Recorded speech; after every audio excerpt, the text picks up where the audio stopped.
This is a really big deal, and you should be really proud of what you've accomplished. There's a lot of people that need to learn from you. How do you take care of this elderly population, right? Like we teach them the compassion, the empathy, and all of those things that are super important. It doesn't matter what the problem is, big or small, right? They're always right. We're in their home. We're going to do whatever they want, and I don't care how big or how small it is. But how to do it and be kind and make them want to work for you. Learn what they do. It's a hard job. It's a really hard job. It's a thankless job, and they are so amazing. She was there, and she was doing it, and she didn't complain, and she had a smile on her face, and we're playing Journey down the hallway the whole time we're doing it. And this population, your little changes is what's going to precipitate the big events. Like, if we can improve the patient and improve money at the same time, why are we not going to? Having that relationship with your VP of clinical or anyone, or your administrator, I think that sets the tone for the true culture inside your facility. Look, wrong is wrong and right is right. I will coach you. I will talk to you. But if you can't get it right, you got to go. Yeah. Because I have 90 people that I take care of. If we see it, we fix it. And that's just kind of the rule. This is where I was put. This is what I was called to do. This is what we're going to do. You know, we're going to take care of those that can't take care of themselves. And Welcome to Our Purpose Podcast, the podcast where stories from skilled nursing and long-term care come to life. I'm your host, Kip Kruger, a voice shaped by industry experience and a belief that everyone has a purpose and their story is worth telling.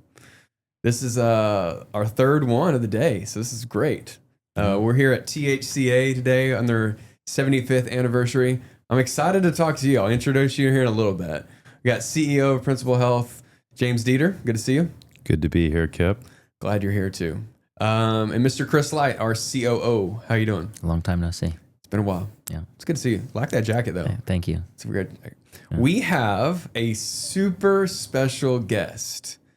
As she smiles for us, we have Kierstan Diefenderfer. Did I say it right? Kierstan. it's Kierstan, but Kierstan. That was really close. Man. I should have done it. We talked about you doing it. Next time James can do it. But DON of the Year award recipient. Thank you. It's awesome. Congratulations. Good to see you. Thanks for sitting down with us. We want to honor you, tell your story. Glad you're here. Thank you. How long have you been a DON? Let's start there. 4 years. You're currently at Medina Valley in Castroville? I am. How long have you been there? 3 years. Good for you. So you peaked in 4 years. Yes. Top of the pack. I guess so. How does one win the DON? I'm saying daily DON because we have a daily DON report, and you probably see it all the time. I do. But how does one win the DON of the Year award?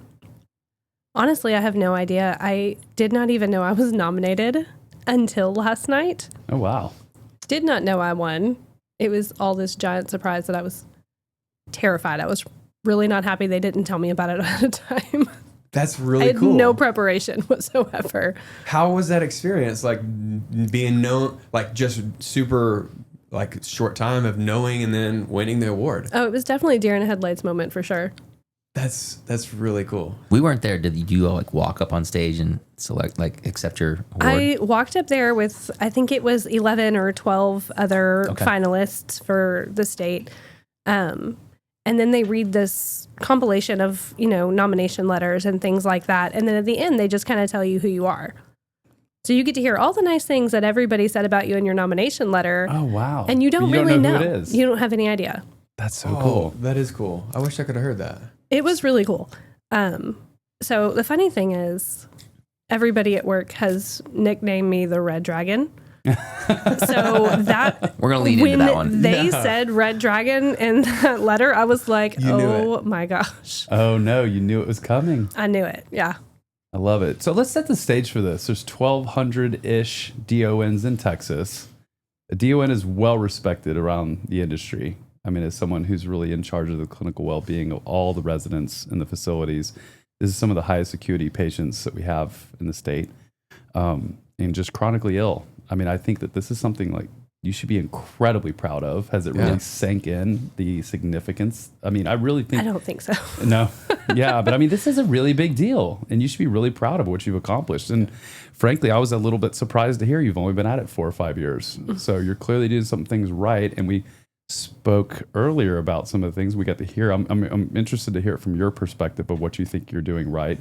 But there's a lot of people that need to learn from you. Part of why we do this podcast is so we can pick up the best pieces of what everybody else is doing and carry the torch forward. So it's going to be cool. What do you do right? Oh, gosh. I don't even know that I'm the right person to be asking that question. We heard a little bit about the training that you have for some of your nurse assistants, right? So, Okay, so we do a CNA class there in the facility. A couple of the local high schools also do a CNA class through the local junior college. So I've gotten hold of the local junior college, and I've gone and talked to a lot of our local high school students and just kind of brought them in. I've got contracts for them to do all their clinicals there, and we just teach them from the ground up. What are we looking for? What's a good CNA? How do you take care of this elderly population, right? Like we teach them the compassion, the empathy, and all of those things that are super important. And it actually works out really great because they're 17, 18-year-old kids, right? So they want to work on the holidays. They want to work on the weekends. They want to work during the summer. And so all of my long-term staff, they want summers off with their kids. They want holidays off. They want weekends off. So you leverage the high schoolers. We absolutely do. It's genius. That's really smart. Genius. So I had an aha moment. We just talked to your COO, Marjorie, and she talked about just the soft touch skills that you teach, specifically de-escalation of situations, but just teaching CNAs, new CNAs, high school students on how to respond to a situation appropriately, right? And de-escalating things. And for me, the aha moment was like doing those small things with the soft touch and encouraging them to, or teaching them how to handle a situation, de-escalates so many things, but it also creates this de-escalation of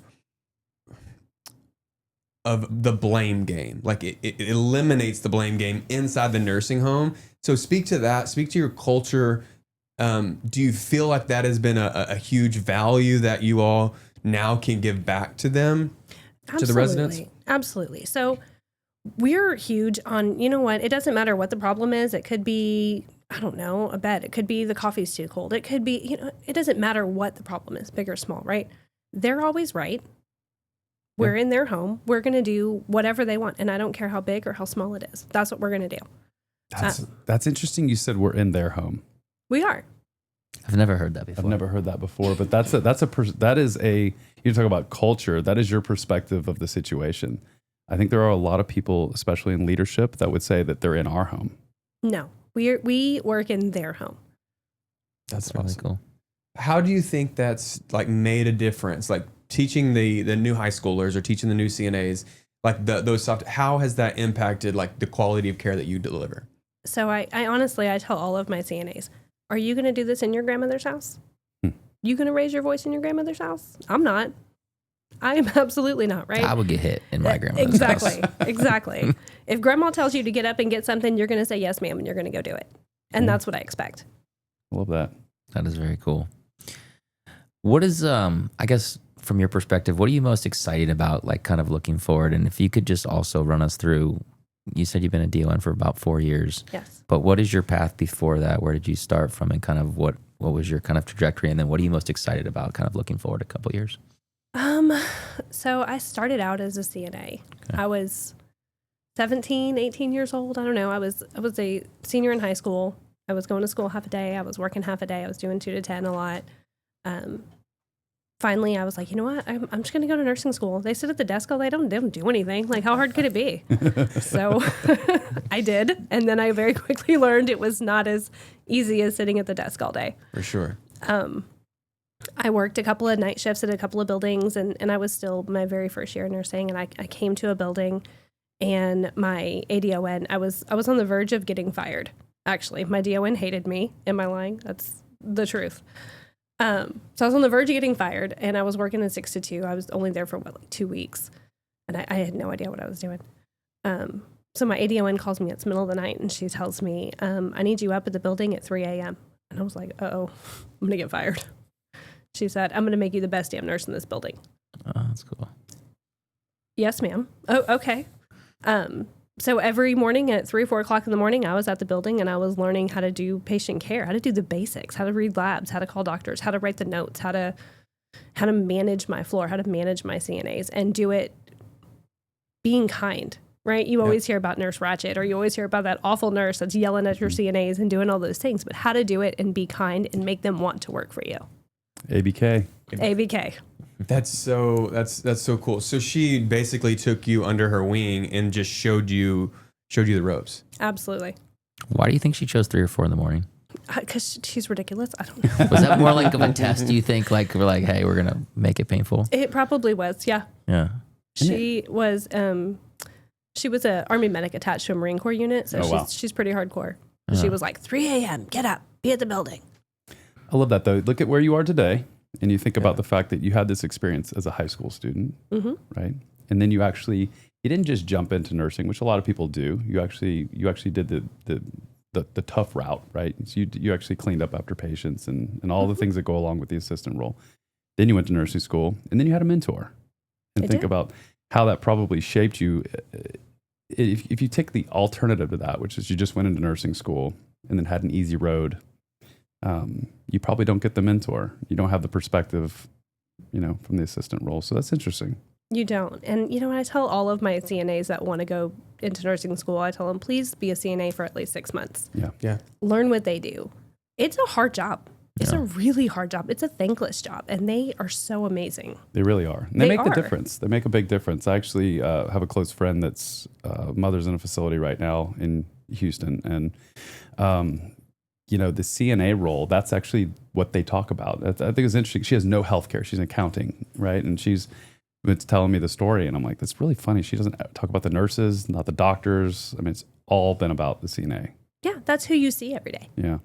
If the nurses can't do it by themselves, the eyes and the ears are definitely your CNAs. Mm-hmm. What are some cool things that you do in your facility that shares the light with your CNAs and empowers them to do wonderful things? I don't know. I know we've done a couple of health fair, skills fair type thing with our CNAs, right? We always have to do the education portion. We got to keep everybody up to date. And it's just really fun to get all of our nurses, all of our nurse managers on the floor doing the skills that the CNAs do every day. Yep. Right? Because all your CNAs are like, oh, well, my nurse doesn't help me, or my nurse couldn't do that. No, ours definitely do. That's the expectation. I can be in my office and they're like, hey, you know what? I need a spot with this Hoyer lift. Can you come help me? Absolutely. Let me put down what I'm doing. I'll be right there. Hey, can you come help me in the shower? Absolutely. I'll be right there. Give me 2 seconds, and we're up and we're doing it. And it's not just me. It's every manager in the building. It's my administrator. It's everybody. How do you get that out in a 24/7? You're obviously not there 24/7. You're probably there a lot of hours, but how do you kind of get that message out and then get effectively people to kind of live that way, so to speak, in the patient's home? I mean, I've been there for a few years, so they definitely know what I expect at this point. But it did, we did go through a couple of staffing challenges, right? And so when my nurse managers were burned out and they were tired and they were working the floor and they were covering all the shifts, I was like, you know what? I'll go working overnight. Yeah. That's fine. I'm still a nurse. I can still run the floor. Yeah. So I would get up and I would go working overnight, or my administrator and I were both CNAs at one point. We went down the hallway and I was like, oh, you put that brief on backwards. We're going to have to do that again. But she was there and she was doing it and she didn't complain and she had a smile on her face, and we're playing Journey down the hallway the whole time we're doing it, So it's really just a fun environment to be in. And when you realize that everybody that is above you will absolutely jump in and do the same thing that you're doing, they all kind of get on board. Yeah. That's really awesome. It creates buy-in. That's a culture that it's difficult to duplicate and possible to replicate when you do it the right way. Yeah. I'm going to draw a parallel to something you said, but I'm going to make a statement. It's playing Journey in the background. And then you think about culture. And I think that's what culture is. Everything's more fun when you have Journey playing in the background. That's right. Yeah. But if you build a strong culture, it's like that music in the background of your daily tasks that makes it worthwhile and more fun. And I think that if there's more people like you out there that can figure out a way to do that, that's when you really see success for you, the building, the patients, and everybody involved. So my administrator she's probably the best that I've ever worked under. And I'm almost 40 and I started this at 17, right? She is phenomenal. Every morning at 8 a.m., whether I'm there yet or not, and most of the time I'm not, she has a dance party. Yeah. Everybody in my building knows Whitney Houston. Yes. As they should. Everybody. One of the greatest. Yeah, no kidding. What do you play? What do you play? I Want to Dance with Somebody? She plays that. She plays everything. Oh, okay. Everything. How long do you dance? They're out there from at least till 9 a.m. when morning meeting starts. I'm a big music fan. I love music.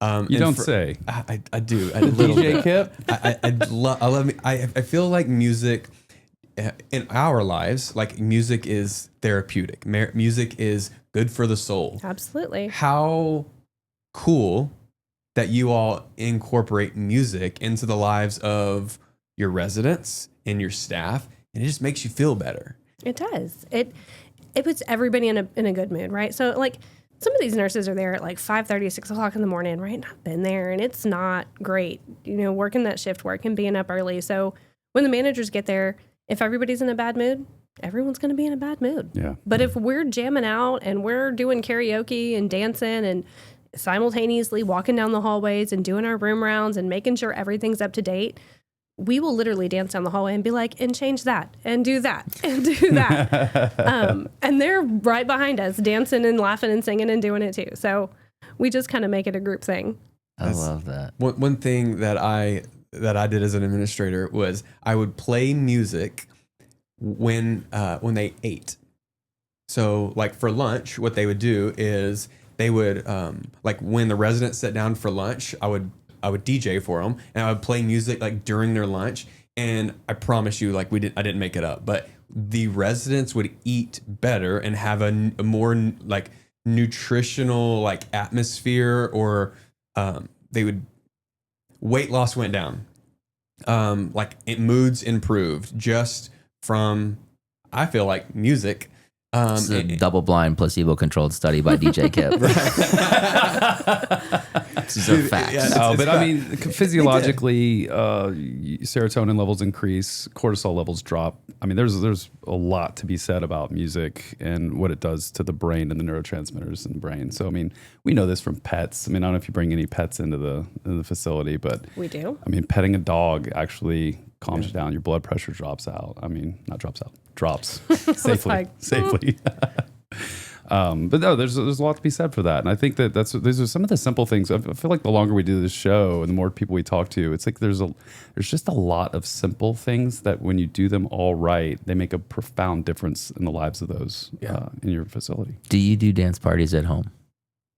I have 3 boys, absolutely. Yes. See, I do tons of dance parties with my kids. So I want to hear about high school football. So you have a 16-year-old. I have a 16-year-old, yes. South Texas high school football. We definitely do football, yes. Is that like Friday Night Lights, the whole deal? Yes, it is. That's what it's all about. My oldest is football. He loves track. We do lots of track, so that's random Wednesdays in like February. It's terrible, but we do it, so Yeah. it's a good time. What position does he play in football? You would ask me that. I don't know. No. I know he's on the line. Does that help? He's a pretty big dude then. He's a lineman. He's not, but he's strong and he's fast. But I know he's on the line. Okay. All right, there you go. Nice. Good That's Very cool. I have a question. You mentioned earlier that your CNAs are your eyes and ears. And so I would assume one of the major metrics that you all track is these return to hospitalizations or RTAs. Or what's your strategy when you're talking to them of like getting these reportables? Like we had spoken to somebody and this was really interesting. They had like an AI that gives them like a most likely to fall. These 10 patients are most likely to fall. And so just what's the strategy in dealing and speaking with your CNAs and training CNAs to kind of get in front of the things? Because a lot of times I hear, again, I'm hearing from speaking to someone like you, but it's like, if we do the little things before it gets bad, we can control a lot of these things. But if it doesn't, they get out of hand and then it's too late. And so I guess what's your strategy? You're obviously doing a great job. So we tell all my CNAs, like, in this population, your little changes is what's going to precipitate the big events. Yep. Did, Mr. Brown get out of bed today when we know that he gets out of bed every day? Did he not want his coffee this morning when we know that's different? He always drinks his coffee. He always drinks 4 cups of coffee. He doesn't want it today. Something's going on, right? Mm-hmm. Did they refuse something? Are they not in the activity that they love and we know they're in every single day? What's happening? So, I encourage my aides to come down and say, hey, you know what, this XYZ, this is what's going on with this patient. They're doing something and I don't know what it is. You don't have to know what it is. You don't have to know what's wrong. You're not a doctor. I'm not a doctor. I don't have to know what's wrong. But I have to know that something's wrong, right? Mm-hmm. And we have to make sure that our nurses can do those assessments and pinpoint, tell the doctor XYZ, right? This is what's changed. These are what the labs were now, or then this is what they are now. What do you want us to do? Created only through lack of burnout. I feel like when nurses are burned out, when CNAs are burned out, those are the small things that are missed. Of course, we want to create continuity of care. We want usually the same CNAs to work with the same patients, just like we want the same phlebotomists going into the same facility. But when you do that, you create that consistency and that routine.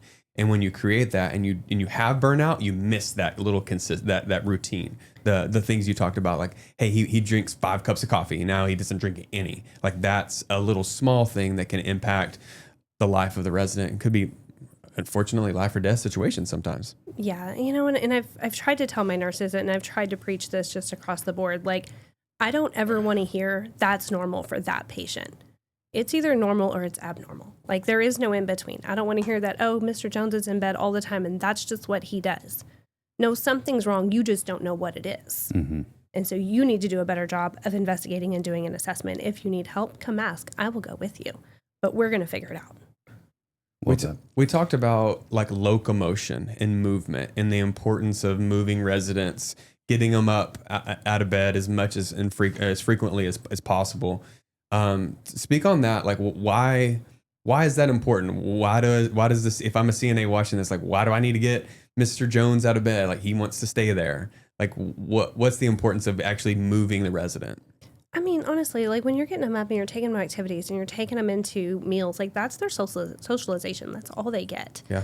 And especially if they don't have family members or people that do come visit them, all they get is that socialization in the activity or in the dining room. And that's just the mental aspect, right? So, like, if you're getting somebody up and they're walking down the hallway, if you're laying in bed, those calcium is coming out of your bones. It's going into your bloodstream. So if you're up and you're walking down the hallway and your muscles are pushing on your bones, it's keeping all that calcium where it's supposed to be. So we have less fractures. We've got less osteoporotic bones and, all of the other medical things that go with it. But not only that, like, if you're laying in bed and you're depressed and you're staring at the same 4 walls every day, like, you're in pain. You lose your will to care.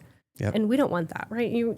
We want you comfortable in your home. We want you to be able to go outside and go sit on the front porch and say hi to the mailman, because that's what we do. We sit around and wait for the Amazon package guy to show up, because that's where all my Amazon packages come to work. They do. I swear they do. Don't tell Marjorie. Oh my gosh. Hey, we got to give these folks someone to talk to, right? Hey, yeah, I'm just doing my part. Well, if you're like my wife, Amazon comes to your facility, and comes to my house like 4 times a day. So it does. Someone sent me, this is no joke, last week, there's like a thing you can tag onto your browser and it will tell you your Amazon payment history, because Amazon makes it very difficult. And I sent this to my family and they were like, why would anyone want to know the answer to how much I've spent on Amazon? It's so easy. Like, this is not good for anybody. That's hilarious. Very cool. I have a question. I have so many questions for you. Oh, gosh. I don't know if we'll get to them all, but I'm kind of still on the same vein of like the CNAs and more of a communication. I think it's just an interesting kind of dynamic that you all kind of operate in with rounding providers, or, whoever's giving care on the medical side, but they're not like employees of the nursing home, right? And so I guess, how do you try to manage that, or do you manage it? Like, how does that work from a strategy standpoint? I mean, your team working closely with whoever it is, the mid-level, the doctor who's treating the patients is pretty critical, obviously.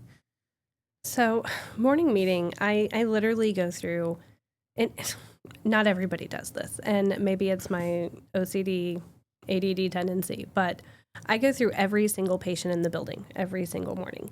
I read every single note. I go over every single order. I want to know what was ordered. I want to know why. Is there a note that corresponds with that? Was there a doctor in the building that wrote that, or did you call that doctor? I want to know. Wow. And I keep in touch with my doctors. I text them, I call them all day long, even if it has nothing to do with my residents, right? And I just want to know something. And I'm like, hey, you're probably smarter than me. Do you have an answer to this? We're pretty close. I've got nurse practitioners in the building almost every single day. And the doctors come in weekly, and no big deal. They check in with me, or, my psych doctor comes in and he comes straight to my office and he's like, what do you need? Who was on your radar today? I will tell him, I'll let him know. And if the nurses have a different answer, he goes to them as well. I just make sure that communication is always there, right? So whatever the doctor is telling me or telling my nurses, it then comes back into morning meeting the following day. Whatever order's written, we know about. Whatever note is put in that system for any patient, we know about. Every vital sign that's, high or low or off the chart, we know about. And I tell my nurses, bring your laptop in, because if something's wrong, you're fixing it right then and there. I'm not waiting on you. I'm not giving you a list of things to do. I want it done. I want it done right now. So do you feel like your team is funneling that communication to the doctor? Because this is a wild guess. Like, if you're reading every single note of every single patient every single day, that seems like a big task. It really isn't. I can skim read really quickly, but it really isn't that bad. I think morning meeting's like an hour and a half. I get report from the nurses, and as they're talking, I'm going through it, right? And so if they're on an antibiotic, I'm looking at my ADON that corresponds to that hallway. Like, was there an infection control assessment done? Is it accurate? Where's the lab? And they're pulling it up, and they already know what I'm thinking, I feel like, at this point, because they're like, it's there, it's there, it's there. That's awesome. How are you balancing just the aging in place component? So you obviously don't want to send anybody out. This is their home, as you mentioned, and you don't want them to go to a hospital unless they have to. So where do you draw the line, and how do you work with the providers to ensure that these folks do get to age in place? So we really do try to watch, like I said, those little changes that precipitate the big events, right? We make sure that labs are drawn routinely, whether it be Q3, Q4, Q6 months, whatever the case may be. And sometimes these providers have a lot of patients. They've got 40, 50 patients, and do I expect them to see every patient every week? No, I don't. Right? But that's my job. That's why we're there. We're there to say, hey, this is off the charts. It's not out of range, but it's a little more elevated than it was last time, right? So we really do try to work with the doctors. Like, if something is going on, I need an x-ray. I need this. I need that. Can we get antibiotics on board ahead of time? What do we need to do ahead of time to keep them from being hospitalized? Mm-hmm. I'm so impressed by your structure. Like, just the conversations that you just had, like, you seem like a very, very structured, like what you said, OCD type person. Like, tell me who helped you get to that point of like mentoring you, and who have been some important people in your life that you continue to look up to? So definitely our VP of clinical. I told you she was my drill sergeant when I was a baby nurse. And I went from being on the floor as a floor nurse, charge nurse, to being her ADON. We worked a small building. It was a 60 patient building. So it was just me and her. We didn't have, multiple ADONs and multiple MDS nurses and all of the things. It was, these are the systems. You need to have it right every single week. I'll audit it once a month, but if it's not right, you're fixing it. So I really I'm used to having that order, and I'm used to having that controlled chaos. What's her name? Ann Goodall. Sounds like a fantastic person. Shout out to Ann Goodall. Pretty amazing. Very cool. Can you walk us through I read recently about, like, from actually a rounding provider that I follow online who runs kind of a boutique practice, and I just like reading his stuff, talked about how a lot of patient transfers happen at times when, let's just say, the highest management is not in the building. And so clearly not an ideal situation. And so, like, what are you doing in your building specifically, I think, to manage a patient transfer? And if you could touch on, I guess it sounds like you often get incomplete information. Yeah. So I'm not going to argue with the fact that, yes, when management's not in the building, you do have more falls. You do have more hospital transfers and things like that, simply because, well, I think in our building, simply because there's more hands on deck. There's more eyes on the floor. My ADONs are rounding every hour, every 2 hours. They're checking call lights. They're checking ice water. They're making sure the aides are where they're supposed to be. They're making sure the nurses don't need anything. If there's a doctor in house, they're sitting down at the desk with them, making sure that whatever's on their checklist for the day is done. So yeah, we don't have an extra 4 or 5 people, at 6, 7 o'clock in the evening, right? 8 o'clock in the evening. And we're trying to put, CNAs are trying to put, people to bed. So they're not in the hallways. They're, the nurses are passing meds and they're doing things. They're not, watching every single patient. It's impossible. So yeah, I will agree to that. Now, do my nurses know that before they send a patient to the hospital, unless it is a 911 emergency, they are to call me first. No. They are to triage with me first. Yes, they do know that. And a lot of times they'll be like, I'm so sorry, I already called 911, but it was chest pain. It was XYZ. And I'm like, it's fine. It's the right call. Yeah. But, I trust your judgment. Otherwise, you wouldn't be on my floor. Yeah. You wouldn't work for me if I didn't trust your judgment. I have to take care of 90 people. So I need to make sure that you know what you're doing. Yeah. So yeah, I don't mind it. But And they will call me. I was even talking about inbound patient transfers from acute to you all. Sorry. I love the answer, so thank you for sharing Let that. me, but I before we should have go on to clarified. before that, let me ask a question. When you're making these decisions and you're going through this, I'm curious from the DON's perspective, are you evaluating the economics of the decisions when you're treating patients and you're setting this up, whether it's the strategy on therapy or the medical, et cetera? How often are you involved in those conversations about the economics of the facility as opposed to just the clinical decision making? I'm in those calls every single week. Okay. It's meaningful and it makes a difference. Yeah, no, if there's a way that we can absolutely make a patient's, like if we can improve the patient and improve money at the same time, why are we not going to? Yeah. I think that has a lot to do with your relationship with your administrator. Oh, she's phenomenal. And she was the Administrator of the Year award last year. She was. Yeah. That's incredible. It's a dream team. Yeah. Dude, Something's working over here. Yeah. So for a facility, it's rigged. for a facility to have Admin of the Year and DON of the Year in back to back, like that's impressive. That's really cool. We had a Nurse of the Year before that, I think. Wow. It's really awesome. That's why we're here to learn from you. I'm going to touch on. I'm going to go real quick. I'm going to go back to Anne, the relationship you had, and I'll circle it back. I want to talk about Anne just a little bit more. Like, what other impacts has she had in your life that enable you to become a well-rounded DON, to positively impact the culture in your facility, and overall just the improve the quality of care? Oh gosh. So I honestly, I think every good DON, ADON, administrator, VP, the whole nine, it all starts with a good relationship. Do you have that trust, right? You have to have that trust. Because if I'm trusting you with my license and you're trusting me with your license, guess what? We're going to have each other's back. Yep. And all those years ago, I don't even know how long it was, 15-ish years ago. That makes me sound really old and I don't like it. She kind of just took me in, I just became part of the family. So she's like my mom. She's not my mom, but she's like my mom. And I've always called her that from that moment moving forward. So yeah, if I walk into a facility and my mom's the VP of clinical, that's just the relationship we have. How cool. That's awesome. So you refer to her as mom all the time? I have for the past 15 years, yes. That is way cool. I love that. That's a great, I think that's such an important, that's what I wanted to get. Is it having that relationship with your VP of clinical or anyone or your administrator? I think that sets the tone for the true culture inside your facility.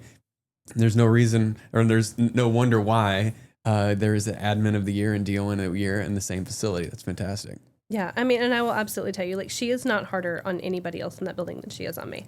As she should be. 100%. She is harder on me than anybody else in that building. So you just touched on trust and you touched on dependency, right? So you're dependent on her, she's dependent on you. Mm-hmm. You have to have full trust in each other. You spoke about culture. Talk about the rest of the team and how they see that relationship and how that funnels down the ranks. Oh, wow. So it's actually funny. If I do something and my ADONs are joking around, I'm going to call your mom. It's not funny. They really do. And honestly, I think I have shown my staff just kind of from ADONs down, right? I have no problem going and sitting with the nurses and being like, hey, this is how we do things. Let's go sit down and do an admission. If you don't know how to do this, let me show you. And I've made sure that my ADONs have that understanding that we're not fixing things for the nurses. You will show them how to do it. You will sit with them. You will train them. You will teach them. But they will fix their own mistakes because that's the only way you learn. And I think that they know that they have that support. And I tell them all the time, when state walks in this building, my job is to protect your license. So if you don't do what's right, I'll go to bat for you every day of the week, but I have to know that you're doing what's right. Mm-hmm. And I literally have said that to them every single year that I've been at Medina Valley, that they just know at this time, like they just know I have their back. They're going to do what's right. If something happens, that is wrong, or something happened, they made a mid-error, whatever, they're not scared. They will come to me automatically and be like, I'm so sorry, but this is what happened. And I tell them, if we know there's a problem, we can fix it. But if I don't know, I can't do anything about it. We have to know. Right. I think that. Go ahead. You got it. I'm going back to the maternal relationship that you have and the trust that you've built. I feel like there's some sort of calling somebody by a maternal name as mom. There is this, hey, I'm going to do things in a certain way because we're all children, and of someone, right? We're children, but we don't want to let that person down. Absolutely. How has that driven you and enabled you to become DON of the year? So, when I worked for a different company. I worked for a psych facility for a little while. My first IJ, my first year as a DON, I was terrified, and mom worked for a different company, and I was calling her like, Mom, I don't know how to write a plan of removal. I don't know what I'm doing. And she's right there, picks up the phone every single time, sends me her rough drafts, tells me what to fix. I send her mine back, and it doesn't matter what company we're working for. It doesn't matter if we're in two different companies or we're working together. She always has my back. I know that she's going to take care of it. She's going to show me, she's going to teach me, and she's going to hold me accountable at the end of the day if I am wrong. And she has no problem telling me when I am, I promise.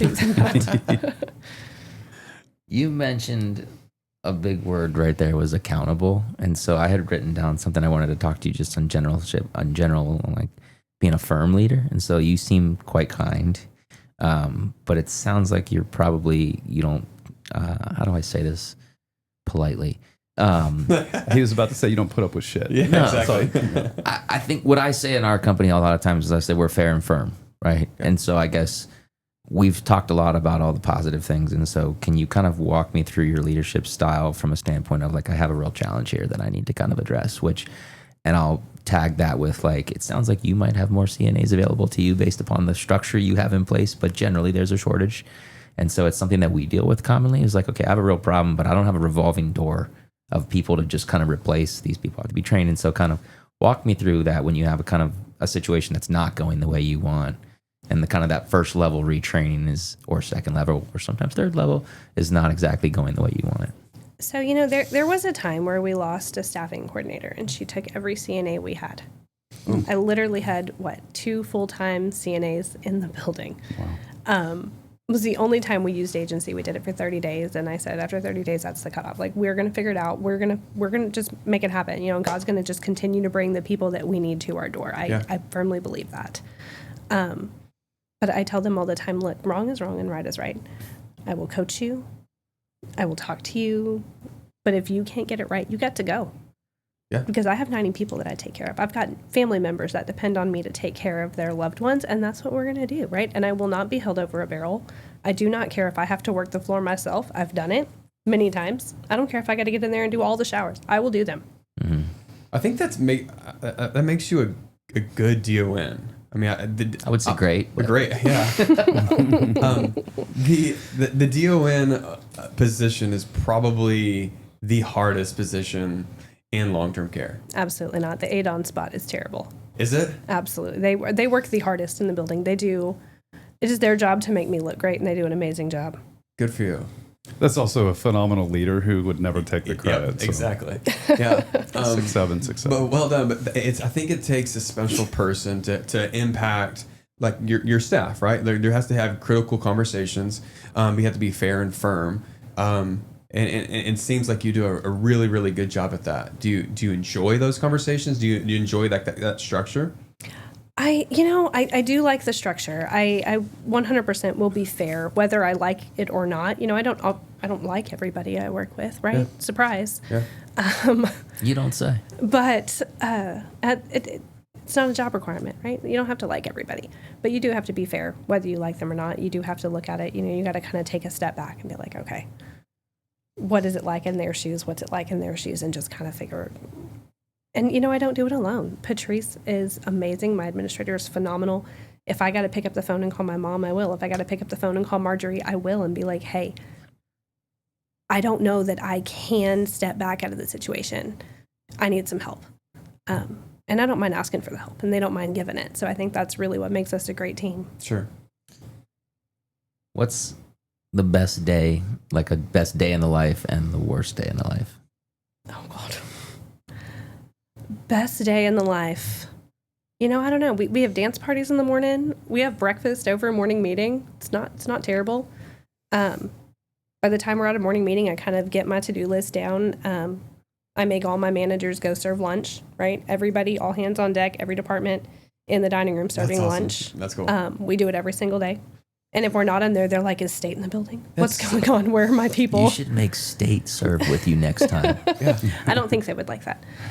But they will witness the care that you give. That's such a good idea for your team. Because I know sometimes, as opposed to the contrary, you have managers on duty, right? And so managers on duty, what you'll do is like, all right, you're on Mondays and you're on Tuesdays and you're on Wednesdays. But when you have everyone collectively all together at the same time, like that just builds a great relationship and a great facility. I think so. And a lot of the times, like, you can get to that point, right? If you're stuck in your office all the time and you're getting these patients in and they're a name, they're a number, you don't know who they are. Yeah. You don't know how they like their coffee. You don't know what their diet is. You don't know what they like to eat. You don't know what they don't like to eat, right? So if you're in there and you're passing trays and you're getting their teas and you're getting their coffees and you're doing things and you're talking to everybody, you know who they sit with. You know who their friends are. You know who they don't like. You know what they do like. And that's just part of it, right? If you're going to immerse yourself in this culture, you're going to be in a culture.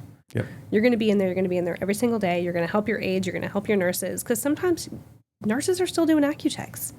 Sometimes they're running late. It happens, right? Yeah. So if I have 5 nurse managers and we're all in the dining room, guess what? They have an extra 30 minutes to get done what they have to get done, and then they can come in and do, switch out. Yeah. No big deal. It's awesome. Such a good teamwork. It is. It really is. It's interesting you mentioned this because it makes me think of a lot of folks believe that they climb up a corporate ladder and they get into the management position so they don't have to do the things that they used to do.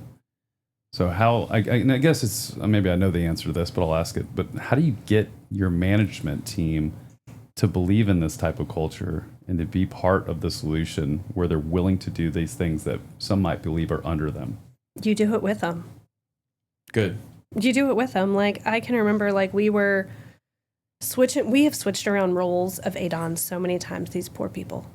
Like, we, had something happen here. Okay, well, you're going to do this instead, and you're going to do this, and you're going to do this system, and you're going to do the ordering, and I did the ordering, and I learned I was terrible at it, and I kept going over budget, so I had one of my ADONs take over. It was a real thing.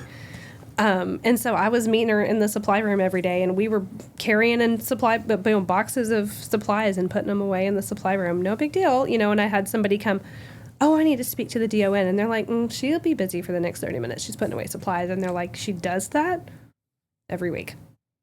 She jumps in there and does that all the time. Yes. Breaks down boxes or moving beds, right? If I'm going through the hallways and we're cleaning out, I'll walk by and be like, oh, well, they didn't sweep up after the beautician left or whatever, right? Like, go give me a broom. Let's do it. If we see it, we fix it. And that's just kind of the rule. I love that. You drink your own Kool-Aid. Doing it with them. That's so profound. I like that. Can you share a campfire story of like one of the funniest thing that's ever happened to you inside a building? I'm sure you have a million. Oh my gosh. I don't even know if I have any because y'all put me on the spot. I don't know. It's hard. It is. I don't know. Those are the things I don't know that there's anything appropriate to say. Yeah, that's what I was going to say. This is like cable, which means we can say whatever we want. Just kidding. It's been good. We always ask. It's our podcast is titled Our Purpose. Share with us your purpose. Share with us why you do what you do, and encourage our listeners while you're at it. So it's kind of funny. I never wanted to be a nurse ever. And I tell most of my kids, right? I told the kids, don't go be a nurse, go be a therapist instead. They make way more money than we do, and they don't do anything. We work so hard. They don't do anything. Don't tell my PT that. He's phenomenal. But yeah, no, we just continue. I'm a huge Christian. I'm huge on my faith, right? And I just feel like it doesn't matter what I wanted to do. This is where I was put. This is what I was called to do. This is what we're going to do. We're going to take care of those that can't take care of themselves, and we're going to be their voice, and we're just going to stand in the gap. I love that. That's really cool. And standing firm in your faith is super important. Proud of you for that. Proud of you for saying those things in today's time. I think that's important. I think it's important to say those things. So thank you for sharing with us your purpose in life. I know it was wonderful to sit down and finally meet you. Congratulations on winning the award. And I know what you'll say is, it's my team. It also has a lot to do with the type of person that you are. And so I don't know who you were beforehand, but now I do. And it's been nice to kind of see who you are as a DON and kind of get your thoughts. This podcast is going to be really good. It's going to be fruitful for a lot of people, a lot of DONs that may be burned out, that may be frustrated. But it's nice to see that. It's a refreshing perspective, and good to hear that from you. Perfect. Thank you. Thank you so much for joining us. Congratulations, Kierstan. Thank you. Really enjoyed it. Big time. All right. That was our Purpose Podcast. Thank you so much for sitting down with us and talking to us. Y'all, we'll see you next time. Thank you. Thanks.